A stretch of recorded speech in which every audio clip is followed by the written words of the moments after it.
Bienvenue dans cette nouvelle édition du QG News. Voici les titres de l'actualité. Au Tchad, les résultats provisoires publiés par la CENI le 21 avril annoncent le président Idriss Déby Itno vainqueur. Il devance ses 13 autres adversaires en récoltant 61,56% des suffrages. Également dans l'actualité, l'île Maurice est l'invité d'honneur de la Confédération générale des entreprises de Côte d'Ivoire qui se tient à Abidjan. Le pays est érigé en modèle économique sur le continent africain. Et puis focus sur les peintres congolais de la République du Congo. Ces artistes peinent à vendre leurs œuvres et demandent à l'État la construction d'une infrastructure pour héberger leurs tableaux. Mais tout d'abord, en Gambie, 18 opposants sont accusés de rassemblement illégal à la suite d'une manifestation organisée le 16 avril. Ces manifestants du Parti démocratique uni protestaient contre le décès d'un responsable de leur parti lors de sa détention. Ces opposants devraient connaître leur sort la semaine prochaine lors de leur déferment devant la justice. Ils ont d'ores et déjà plaidé non coupables.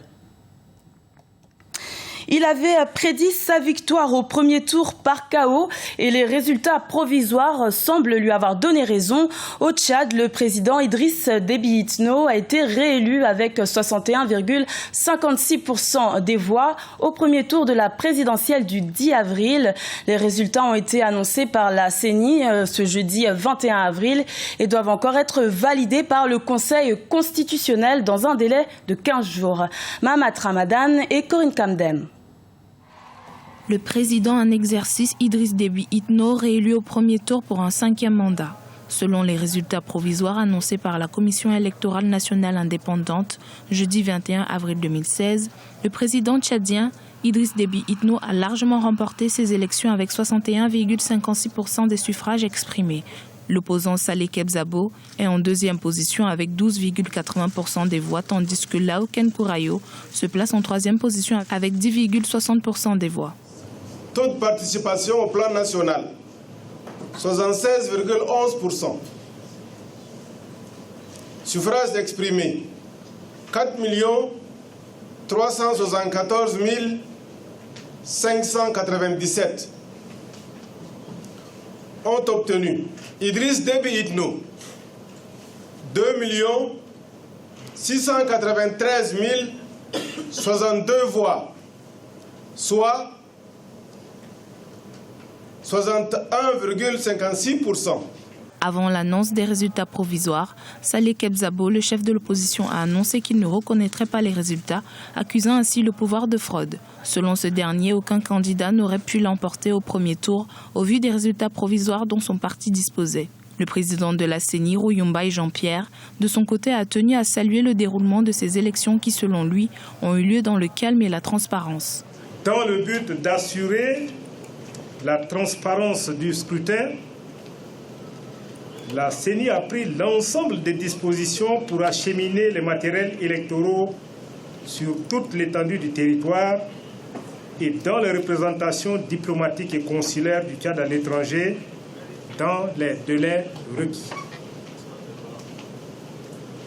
La CENI saisit cette occasion pour féliciter l'ensemble des électeurs et des acteurs impliqués dans le processus électoral qui s'est déroulé dans le calme et la sérénité jusqu'à ce jour. La Cour constitutionnelle doit valider ces résultats provisoires proclamés par la CENI. Le délai de validation est généralement de 15 jours, notant que le président Idriss Déby Itno s'est déjà adressé à la nation.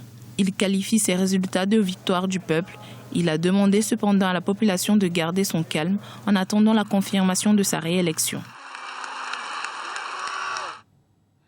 L'île Maurice est souvent érigée en modèle grâce à sa bonne croissance économique.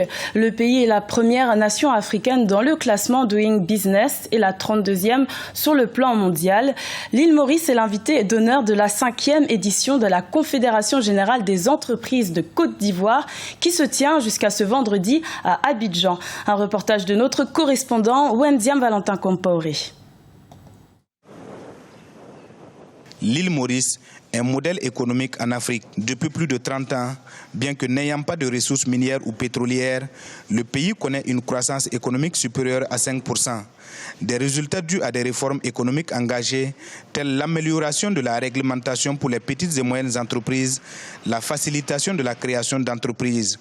Autant d'initiatives qui s'inscrivent dans un cadre juridique et financier sécurisant, comme le souligne Xavier Luc Duval, Premier ministre adjoint en charge du tourisme et de la communication extérieure, lors de l'ouverture ce jeudi 21 février 2016 à Abidjan, en Côte d'Ivoire, de la 5e édition de la CGCI Academy, un forum économique initié par le patronat ivoirien.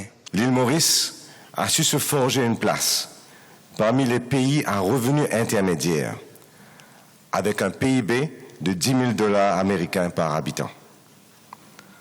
En quelques décennies, l'île Maurice est en fait passée d'une économie principalement agricole à une économie aujourd'hui très diversifiée. Avec une population d'environ 1,5 million d'habitants, cette petite île de l'océan Indien offre actuellement le meilleur environnement des affaires sur le continent africain et a l'économie la plus compétitive de la région. Un modèle économique qui inspire déjà des pays de la sous-région, notamment la Côte d'Ivoire. Plateforme financière de référence, l'île Maurice a développé de nombreux instruments financiers innovants pour le financement des entreprises du secteur privé. Fruit de l'étroite collaboration, concertation et la synergie d'action entre les pouvoirs publics et le secteur privé. C'est un exemple. L'informatique, l'écotourisme, les communications ou encore les finances, ce sont autant de secteurs promoteurs à l'île Maurice. Selon le rapport Doing Business 2016, le pays est classé premier en Afrique et 13e au monde en termes d'attractivité. Il faut noter que l'île Maurice est le pays invité d'honneur de cette 5e édition de la CGCI Academy. Au Niger, le concours de recrutement des agents de santé à la fonction publique a été annulé pour fraude. Plusieurs personnes accusées d'être impliquées dans l'organisation frauduleuse du concours ont été inculpées et déférées à la prison de Niamey le 20 avril.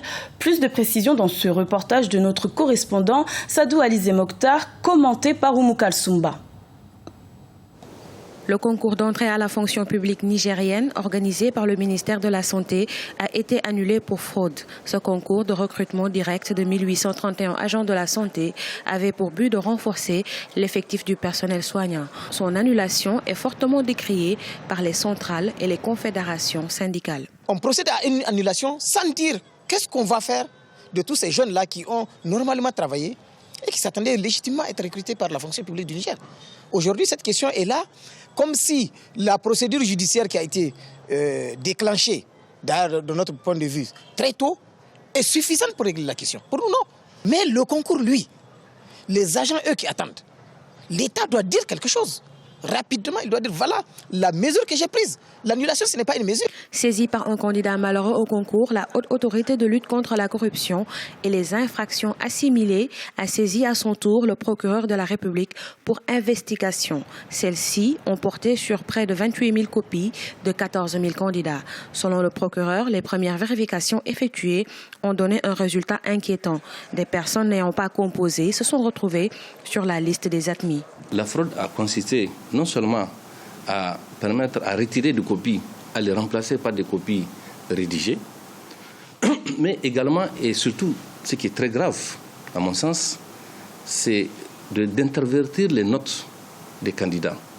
Parce qu'il y a eu manifestement certains candidats qui ont eu des bonnes notes, qui ont été transférés sur d'autres qui n'ont pas eu de très bonnes notes. Mais pire encore, c'est qu'il y en a qui n'ont pas du tout composé. Il y a eu certains qui n'ont absolument pas composé, mais qui se sont retrouvés avec une note de 17 sur 20. L'annulation de ce concours n'est pas une première au Niger. En mai 2015 déjà, un concours organisé au titre du ministère de l'Intérieur avait été annulé pour irrégularité. Au Congo, les peintres ont du mal à vendre leurs œuvres sur le marché national et demandent à l'État de construire une galerie d'art à Brazzaville pour héberger leurs tableaux. Un reportage de notre correspondant Deva Panzou, commenté par Deogracias Podo. Les artistes peintres congolais peinent à écouler leurs œuvres sur le marché national. Ils justifient leurs faibles recettes par l'absence des touristes en cette période et rares sont les Congolais qui s'intéressent à cet art. Les peintres considèrent les étrangers comme étant leurs meilleurs clients. Dans le temps, on achetait beaucoup des œuvres d'art. Mais cette fois-ci, maintenant, les gens qui nous achetaient les œuvres d'art, c'était les touristes. En ce moment, il n'y a pas de touristes, donc ça marche petit à petit. Ce sont les cultures congolaises. Deux fois, quand ils construisent les maisons, pour acheter même un tableau pour mettre à la maison, c'est difficile. C'est pour ça que nous comptons beaucoup sur les gens qui voyagent. Les artistes peintres vivent difficilement la mévente de leurs œuvres. Ces derniers, qui pour la plupart évoluent aux abords des grandes avenues, en plein air, réclament le soutien du gouvernement pour la construction d'un abri. Quand il y a la pluie, on fait rentrer les tableaux. Quand il y a le soleil, ça tape sur les tableaux, ça change la peinture. Si on était dans une grande galerie, une maison, on ne peut pas encore enlever les tableaux. Quand il y a la pluie, ça pourrait rester seulement là. Quand il y a le soleil, ça ne peut pas changer. Il existe un fonds de développement culturel qui a pour objectif de promouvoir la création artistique, mais celui-ci semble insuffisant. Le gouvernement congolais envisage une amélioration des conditions sociales des artistes en créant un droit de suite. Je pense qu'il faut créer un droit de suite au sein de l'Organisation mondiale de la propriété intellectuelle qui permette à l'artiste, à chaque fois qu'une œuvre est vendue, de percevoir quelque chose.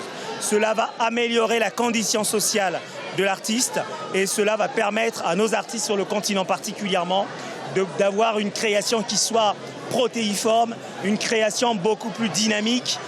Nombreux sont les peintres qui refusent de s'exprimer devant les caméras. Ceux situés à proximité du ministère du Travail, par exemple, dénoncent l'attitude de certains policiers qui exigent leur départ de cet endroit. Les peintres congolais sont d'éminents ambassadeurs de la culture congolaise. À travers leurs œuvres, ils retracent et dépeignent la trajectoire historique et culturelle du pays. C'était le journal de la rédaction. Merci de l'avoir suivi. Retrouvez dans quelques instants une nouvelle édition de l'information sur Africa 24.